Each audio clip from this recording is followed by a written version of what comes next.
When you come to Nepal, you're going to see so many beautiful kinds of fabrics of all kinds, whether it's soft pashmina scarves and sweaters or Bhutanese, Tibetan style fabrics. The Himalayas have not known borders when it comes to fabric. So you can have Tibetan style fabrics made in Bhutan or made in Nepal, and we're going to investigate all sorts of fabrics today. Okay, and you'll notice a lot of these fabrics are made a certain width. This would be the width of a backstrap loom, which is very traditional to be used throughout the Himalayan region. And when they have these kind of thicknesses, then they stitch them together. And even today, some of these are being produced through machines, but they're being stitched together in that old way because that's the way it looks great. We've seen it for hundreds of years, now we want it. So let's go look at some examples. So here, I believe, we have an old, really genuine, antique one. Yeah, so made of wool, and it was stitched together by hand, so it would have been made on the backstrap loom with sections and then stitched together.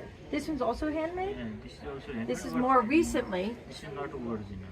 handmade, but we're starting to see now we have some synthetic dyes with the brighter colors, but still stitched in pieces. Now, I see this one is machine made. They could make this all in one piece, but it looks right to have the stitch marks because for hundreds of years they've had backstrap loom pieces stitched together. So that's the look we want.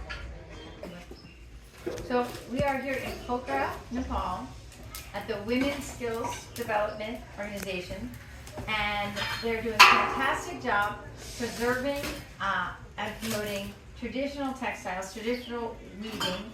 This is cotton that was made in Nepal, and the first step now that we're on is boiling all day long this cotton and some detergent to get the waxes and the starches out so it will accept the dyes. They'll use natural dyes as well as some synthetic dyes. So this is a long process. After the boiling process, the cotton is dyed with either natural dyes or some synthetic dyes, and then it is put out to dry. It'll be just air dried until it's dry.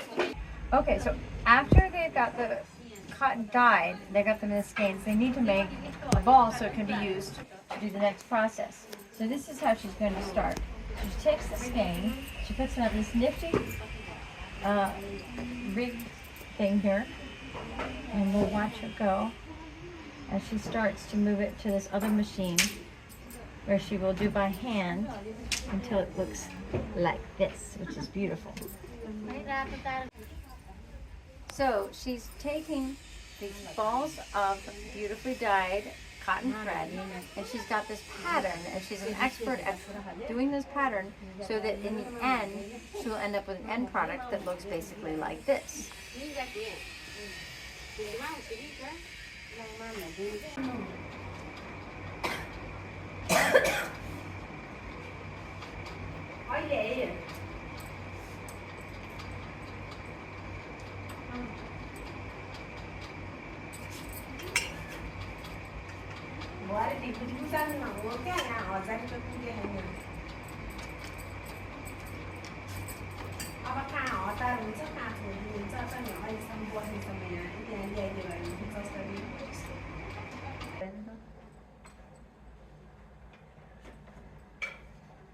So she's going to teach me how to do this process of backstrap looming. I'm so excited.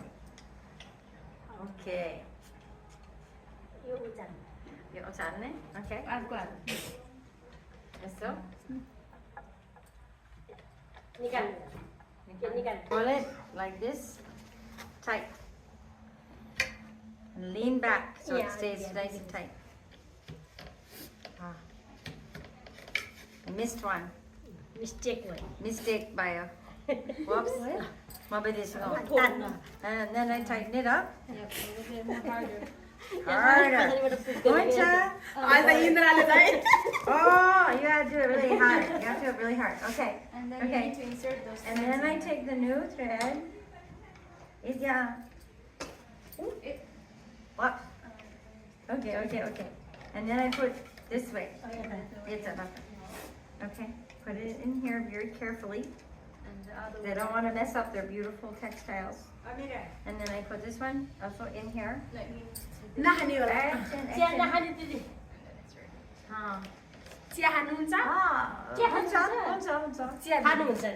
Okay. And then I put that here.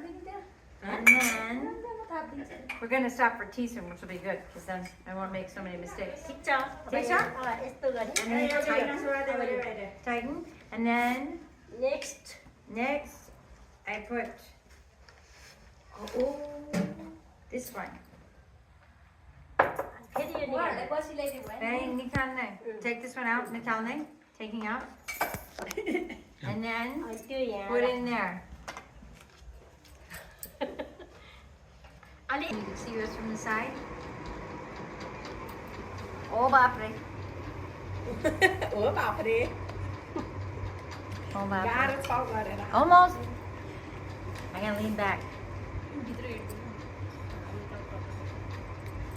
Yeah, Vitra. I got it. I got my finger cheating.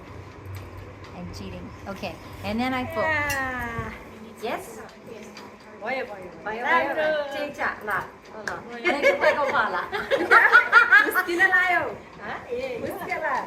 It looks cocky.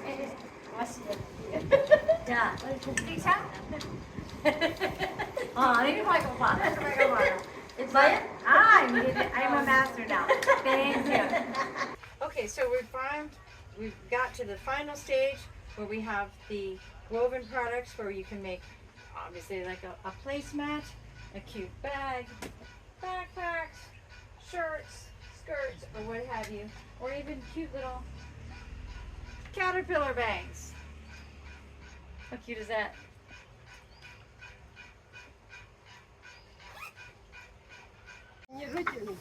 Here's my friend Pema Gurung on her loom in her house in Bodhanath, Nepal.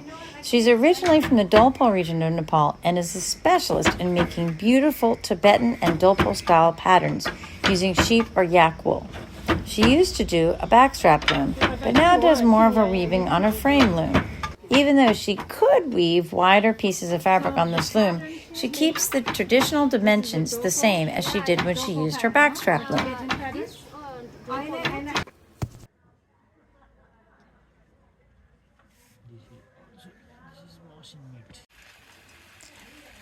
We also visited a workshop in Bhaktapur, Nepal, where women were using larger looms, making lovely Nawari-style cotton fabrics. These fabrics get used both to make traditional Nawari-style clothes as well as modern fashions. Notice that these looms are not electric and are totally powered by the weavers themselves.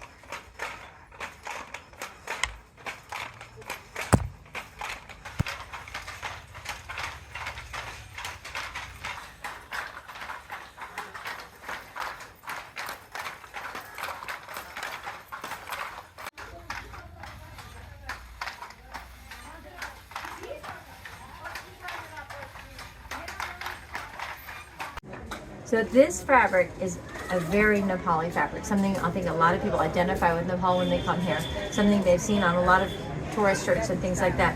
It's a traditionally Bhutanese design, but this traditional Bhutanese design is now manufactured in Nepal and India as well as Bhutan. So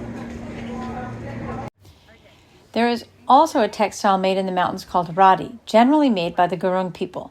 Rugs are hand-woven from local yak or sheep wool using a manual and labor-intensive process that involves several stages, with one piece often taking about 2 weeks to make.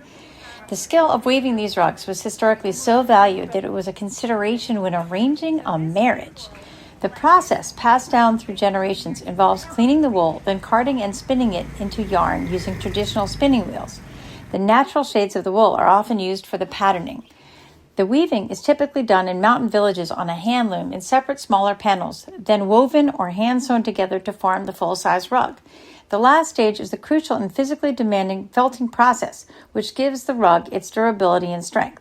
This involves dipping the woven piece into water and vigorously rubbing or trampling it on a large, flat stone or wooden plank. This repeated vigorous rubbing causes the wool fibers to mat together, making the rug very dense, thick, and resistant to water and wind. Traditionally, these traditional rainproof woolen items can be stitched into warm garments, blankets, sleeping mats, or sitting pads. And Hindu priests like to use these sitting pads during their rituals as they are considered pure objects.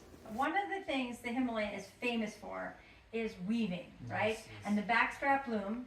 So you put the strap behind you and then you can weave anywhere, right? Anywhere, yes. And they'll make blankets. The blankets then can be made into robes or aprons.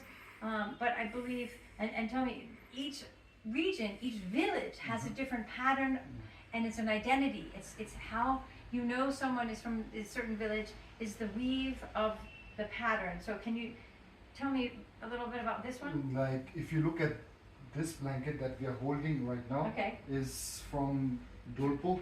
Ah, very Dolpo, famous. The very Dolpo famous. blanket Dolpo is blanket. really famous. Yeah, so Yes. for them, this is out of necessity that they are creating these things because it's very cold and this keeps them warm. And now, if you look, And then they're using, generally, they do natural dyes, they weave it themselves, Yeah. and they've got lines Lines. where the backstrap loom can only be but so wide, and then they'll stitch it together. and also the color signifies that it's from that region. I mean, like if you look at other things, which is also a blanket, but this blanket is from Tibet. Okay. Tibet. Oh, and this one has a very different texture. This one's a little Different bit more rugged. Rugged, because in It would Tibet, last for rough use. rough maybe. use, and also during the snow and during the rainy season, they try to wrap around them so that they don't get wet. Oh, yeah, you have the lanolin land- still in it. Yeah. you don't get wet. Yeah, and So- I've seen up in the Highland peoples, even in Kathmandu Valley, especially the older Yes, people, they'll wrap around their Yeah. shoulders, they'll wrap it a bunch of times around their waist and Yes, their yes. legs, whatever's cold. Yeah, yeah. You can make this You work. make this. And also like a blanket, or you can lay Right. it down on the floor. Yes. And then from this we get transferred to the aprons out here. Ah, right. And Yeah. each one again, I got to wear a few times. Friends from Dolpo region aprons that Aprons, their yeah. grandmothers or mothers had Grandmothers, made. yeah, especially worn by the married women. Yes. It's a Sections yeah, again from the section- backstrap loom, Yeah. and each village is Each going to have its has own. own things. Like And- for example, like this one, which is mostly this pattern comes from Mustang. Mustang, Mustang. yes. And Mustang is well known for For ponies. I've been ponies, thinking yeah. of leading some tours up there where we could do So some you can see riding. this cross designs out here. Okay. It's all signs that it came from. And just a Mustang. little bit of bling on the ends Bling, there. yeah. That's fun. I'll just hold up a couple more so we can see. Now, a lot of times too, this means you're married, by the way, if you Yeah, have the yeah, yeah, apron. married, yeah. So now I didn't used to be able to wear them, but now I'm married, I'm allowed. Uh-huh. But get to the things that I wear, more fun stuff. But you have a little thing that would hold it around. Yeah, yeah. And then what I We have love, this buckle out here. yeah, cowboys, get ready to be jealous Yeah. because This is a silver buckle. yes, and so all those cowboys out there, cowgirls that have a big belt Just buckle. hold, yeah. If you see what, some of the, and it's usually the older ladies they're still Yeah. wearing, you may see a 25-year-old wearing one on rare occasion Rare if it's occasion, in if they're today's going world. with their grandmother and their Yeah. family to an event. It's But all passed down. you see definitely the grandmothers wearing some of the most beautiful belt buckles. So, and it's silver and Sil- turquoise often. Yeah, often silver Uh. turquoise. Yes, and I love them. So also they make them into robes. Robes, yeah. Right, so we have the blankets and We they'll have be the stitched into blankets, robes so they and still then have the we have- identity.